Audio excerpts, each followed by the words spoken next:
The newest piece of Star Wars media, The Acolyte, has officially released, and I have a lot of thoughts about how this can impact the LEGO Star Wars world. As we all know, with every piece of Star Wars media, there's a pretty good chance, if not a definite chance, that it's going to get made into at least one LEGO Star Wars set. But with everything people are saying about this show, and some people are done with it, some people aren't so high on it, some people, like myself, are pretty optimistic about it and think it could be really good, this leaves me in a place of thinking, what happens if it flops and if the fans don't like it? What's LEGO going to do? Are they going to take whatever the allocated amount of sets are and decrease it? I'm just making up a number here, but I'm sure that there's somewhere in the deal that LEGO has with Star Wars that you need to make this number of sets for this show, this show, this show, or it's just you need to make at least one. I don't know. But 2025 is an exciting year. Revenge of the Sith, Acolyte, hopefully Bad Batch. Those are three prime things that the fans are really hoping for, and they need to capitalize. And the Acolyte, the characters look really good, so I'm really optimistic about the minifigures. But back to what I was thinking about is, say if it's a flop, the show, say if people don't like it, what exactly does this do? Will LEGO take those 4 sets, I'm just making up that number, those 4 sets, and reduce it down to 2? And then what do they replace those other 2 sets with? I'm sure LEGO's monitoring exactly the situation right now because they don't want to go too deep into the production of said set or sets and risk losing out on money. Let's take a look at the sequels from a few years back, and now there's no sequel sets being made. Yes, you had that holiday Millennium Falcon diorama set that released that was sort of out of left field, but that was a one-off. It was a cool idea, getting you ready for the holiday season.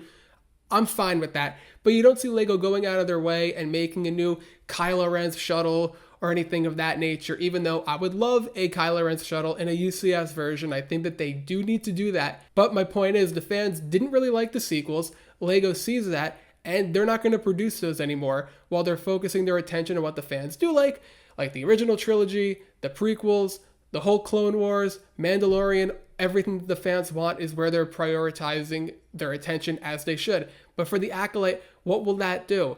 What will they do with that? Are they going to reduce sets, keep it the same? Or are they going to run the risk of losing money on producing sets that people didn't like the show for, even though LEGO is making a ton of money? So I don't think that 1 or 2 sets are really going to hurt them all that much. So let's be real here. I'm just overanalyzing this whole thing. But it's an interesting thought I was thinking about of the potential for this show to completely flop and then what happens. Because we have Revenge of the Sith. There's so many set ideas that they can do with that.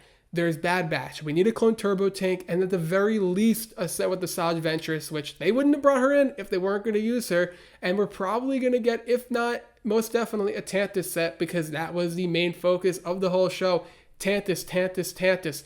All of that, so important. So those 3 sets, turbo tank, Tantus, and something with Ventress, LEGO needs to capitalize on that. And personally, I would be fine if they focused their time with the Acolyte on just one set, made it really good, packed it with a bunch of awesome minifigs, and then produced a set that's going to have a lot more hype around it, like a clone turbo tank and a few other Bad Batch sets, which would sell better. That's what I would vote for. But then again, we need to look at the other side of the coin of, let's let the show pan out. Let's see what ships, what scenes and everything, and then we can go from there. Because I'm not going to turn down a really cool set with a lot of awesome figs, which from what we've seen with the trailers and the few episodes so far, the minifig potential in this is through the roof. I love how the characters look, and it's going to translate so beautifully into LEGO minifig form, but we need to wait and see what LEGO has up their sleeve. But I have confidence in them that they won't let the Star Wars fans down. We've been on a pretty good hot streak this entire year of 2024, and I think that's going to roll right into 2025. I'm just very curious of what's going to happen in the coming weeks with this show